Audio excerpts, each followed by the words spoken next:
Well, thank you for the honor and the privilege of giving this lecture. The theme for this conference, improving global outcomes through safer neurosurgery, that would translate for someone who lives in Kenya and does neurosurgery into improving African outcomes through safer neurosurgery. But there are 29 countries in sub-Saharan Africa with no neurosurgeon. How can you talk about safer neurosurgery if you have no neurosurgeons? So what I would like to do this morning is to speak about developing neurosurgery in Africa from three different perspectives. The first would be a micro perspective, developing pediatric neurosurgery in the village of Kijabe, Kenya. Then a broader perspective, developing pediatric neurosurgery in Africa, and lastly, the macro level, developing neurosurgery in Africa. Now, I know that most of you have no interest in neurosurgery. That's okay, as long as I do. But some of the things that I say will be a bit controversial. And so what I want to ask you to do is think with me about these issues, because I know that you don't have any interest in neurosurgery, but you do have an interest in improving health care, particularly in Africa, particularly in the people who are disadvantaged. So we begin with the micro level, developing pediatric neurosurgery in Kijabe, Kenya. You see the arrow pointing to Kenya and the dot pointing to Kijabe, a village of 5,000. My involvement with that began in 2001 when one day I opened up my computer and there was an email from missionary general surgeon Dick Bransford, and the email was entitled "Neurosurgeon Needed," right? If you ever get an email that opens with that title, don't open it. You don't know what's coming. But Dr. Bransford was saying that he was seeing all of these children with hydrocephalus and with spina bifida, and he had not been trained to take care of children with those disorders, so he needed some help. He had begun seeing those children in 1979, and you see the numbers were slowly increasing. So I went over and taught him all I could in 2 weeks, and then continued to go back most Januaries every year. But Dr. Bransford and his pediatric surgery colleague, Dr. Dan Panero, who's somewhere in the audience here, look what they did with that teaching, right? So that continued and increased over the years to 2009, and then Dr. Bransford left Kijabe. Dr. Panero moved to Ethiopia. So in 2010, Susan, my wife, and I moved to Kijabe. Why? Was it because of the need? I mean, Africa has 1 billion people, 1,160 neurosurgeons. Sub-Saharan Africa, 142 neurosurgeons for 723 million people. And in the continent of Africa, 10 to 12 pediatric neurosurgeons. It was not the need. Susan and I are Christians, and in 2008, we both felt that God was leading us, calling us to go there, to teach and to do pediatric neurosurgery, to express the love of God for these children. You know, at the bottom of the totem pole of life are the poor, and at the bottom of the poor are poor disabled children. So we teach Kenyan neurosurgery residents all the time to evaluate patients. You can read these things, read scans, how to operate, how to do research, how to be a neurosurgeon.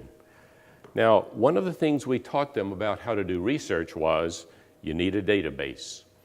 And Susan developed this FileMaker Pro database that has, you see, patient information and the procedures, the CSF studies, all of this. You see up near the top, when I took this slide, there were 3,363 patients in the database. We collected it prospectively. You can imagine the treasure trove of data that is for doing research. And indeed, those are some of the publications that we've published since going to Kenya.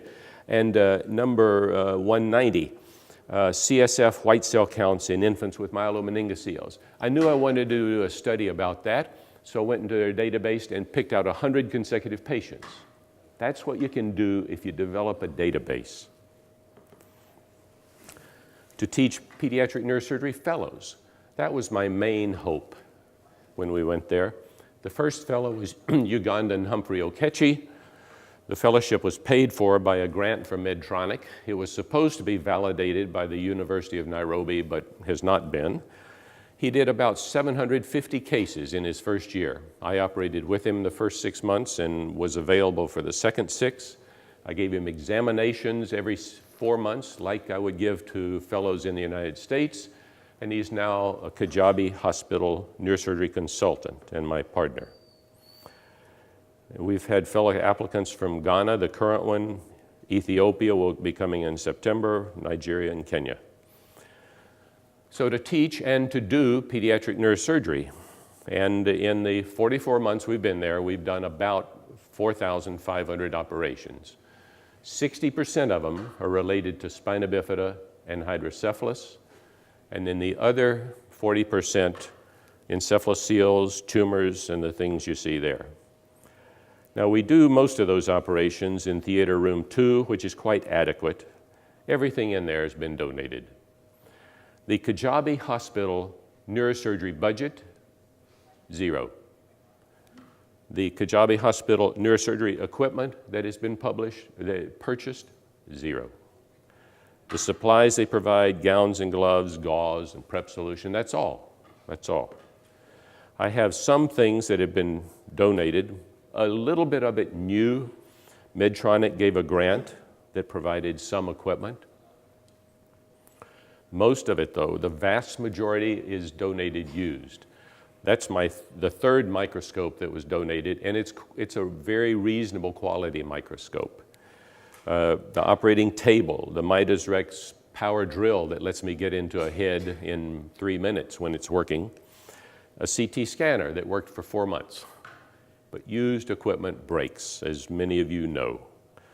And then donated supplies that I use day in and day out.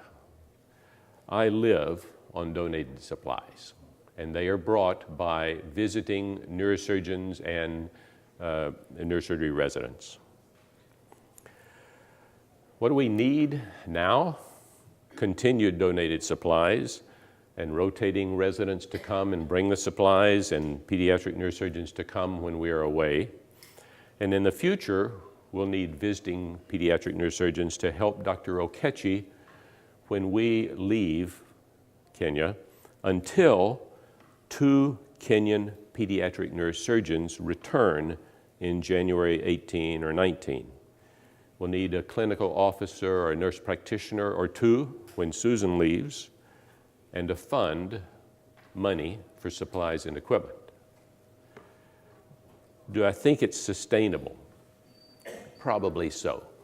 Susan knows that I often say, 60-40 or 90-10, give odds. I think 60-40, it probably will be sustained long-term because we have pediatric neurosurgeons.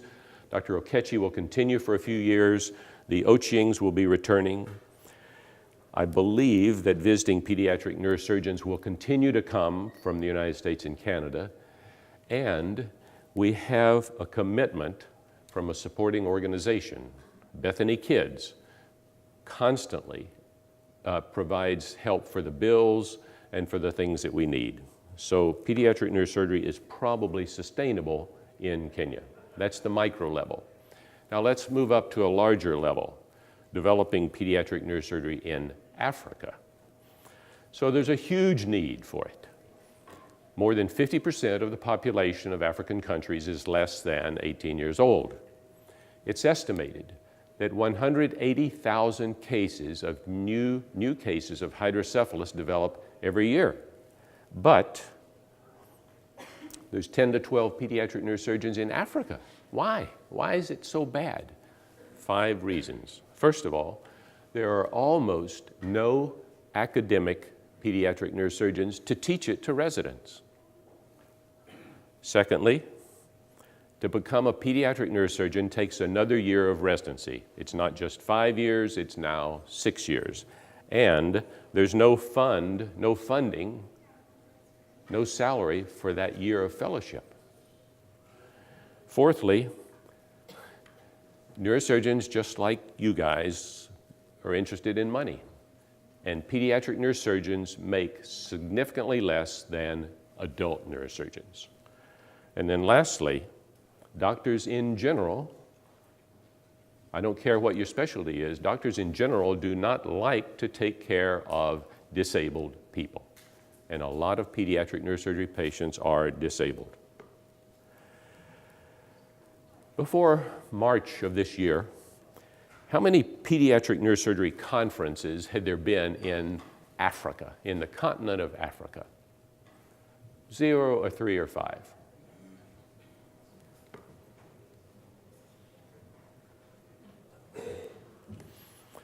The first conference was in March of this year, Pretoria, South Africa. It was supported by the European Society of Pediatric Neurosurgery and the International Society of Pediatric Neurosurgery. It was the first year of a 3-year cycle that will cover all of the aspects of pediatric neurosurgery. There were 15 faculty, 7 of us from Africa and the rest from abroad, almost entirely Europe, 37 African neurosurgeons and residents. How many pediatric neurosurgery fellowships are there in Africa to train pediatric neurosurgeons? 2. There's one in Cape Town, the Red Cross Children's Hospital. It's funded by the University of Cape Town if you are South African. Otherwise, the fellow has to provide their own salary support. The other one is ours in Kajabi, which is funded by grants from the Medtronic Foundation, and at the present time, it is not university accredited. And those of you who live in Africa know that accreditation, having that piece of paper to hang on the wall, is very important. So there's huge need, there's minimal resources, and outside help is needed. Can it change this problem? I think so in 2 ways. First of all, I said there's almost no academic pediatric neurosurgeons to teach it. Visitors can come to teach it. Secondly, I said to become a pediatric neurosurgeon takes an additional year of training. There's no way around that. You need an extra year. There's no funding for a fellowship year of training. And there's no reason that the American Society of Pediatric Neurosurgery or the European or the international could not provide salary support for at least 1 fellow per year. The 4th and 5th things, paying less than adult neurosurgery and doctors not liking to treat disabled patients, there's no way around that. I think in general, people who want to be pediatric neurosurgeons have a compassion for the children with those problems.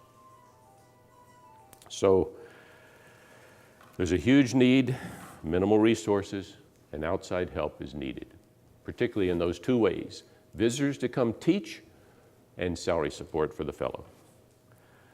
So we go now to the macro picture, developing neurosurgery in Africa, and this is where it may get a little bit controversial. That's okay. 15 years ago, neurosurgeons in Africa, all of them, they took a poll, and the poll was to ask the question, what can we do to improve neurosurgical care in Africa? Number 1 answer was training of general surgeons to perform some basic life-saving neurosurgical procedures, including treatment of intracranial hematomas, treatment of compound depressed skull fractures, placement of shunts, treatment of brain abscesses. That was what they thought the most urgent need was. Now,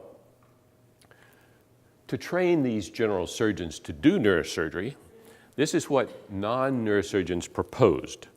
They said we can give them a certificate of completion of training in neurosurgery, and that certificate would be based on a 2-year apprenticeship in a neurosurgery training program. And on passing the American Association of Neurological Surgeons written examination after the first of the 2 years. Now, American neurosurgery residents usually take that after the third or fourth years, but this was proposed. Thirdly, performing a designated number of certain cases required by those that are practicing in the United Kingdom. And lastly, obtaining a certificate from the program director testifying about the person's competence. Now, the number of surgeons who have completed that training, 0. Is it appropriate to train general or pediatric neurosurgeons to do neurosurgery? Academic neurosurgery programs are not interested in this. They are not interested in training surgeons or in treating their complications. They have enough problems training neurosurgery residents. There's minimal evidence that African surgeons want this training. Training a general surgeon to do emergency neurosurgical cases would take at least a year because those cases are infrequent. I mean, in Kajabi, and we do 100 cases a month, 12 or 1,300 a year. How many acute epidural hematomas do we have a month? No, maybe one every 2 months. So in a year's training, you'd have 6, right? So you'd need at least a year of training. And there's no funding to pay for that year or 2 of training. Very few general surgeons want to take a year or 2 out of their careers and pay at their own expense so that they can take care of an occasional patient who has one of these disorders. So is it appropriate? Maybe occasionally, but it's really hard to do. This may be even more controversial. Is it appropriate to try to develop neurosurgery in sub-Saharan Africa? 3 thoughts. Medical budgets of countries in sub-Saharan Africa are usually meager. In Kenya, the average dollar amount that gets spent per person per year, $15. Those funds can do a lot more good to help people who have malaria and TB and so on, and AIDS, than in doing neurosurgery. Secondly, neurosurgery relies on equipment that is expensive. It's expensive to purchase and it's expensive to maintain. And if somebody donates a CT scanner, it's not going to work for 5 years. And lastly, neurosurgery patients are often disabled, and after our operations, sometimes they're more disabled. And you know that disabled people in general are not valued in Africa. So is it appropriate? In my opinion, probably not at this time. Now, the second priority of neurosurgeons that were polled 15 years ago was the complete training of neurosurgeons. And here, things get better. Because international neurosurgeons can help that by coming to teach, to operate, and to bring supplies and equipment. By coming. They can help by offering neurosurgery teaching conferences via the internet, as the University of Nairobi does now. Our neurosurgery residents from Nairobi who are rotating up in Kajabi, every Friday they can listen to the neurosurgery conference that's being presented live, right then from the University of Toronto. And then thirdly, they can help by occasionally paying for neurosurgery faculty from Africa to go to teaching conferences or courses elsewhere to learn techniques that are directly applicable back in their home countries. So that's it, from the micro level, from a broader level, and from the macro level. But the bottom line about developing neurosurgery in Africa came from Dr. Kamlichi. He's a senior neurosurgeon in Morocco, and he wrote this a couple of years ago. The future of neurosurgery in Africa will depend mainly on the efforts of African neurosurgeons to improve neurosurgery in their respective country. And to that I would add, it will not primarily depend on the efforts of neurosurgeons from developed countries. Okay? So, thanks, Very. Do you, plural, at the present time, have questions?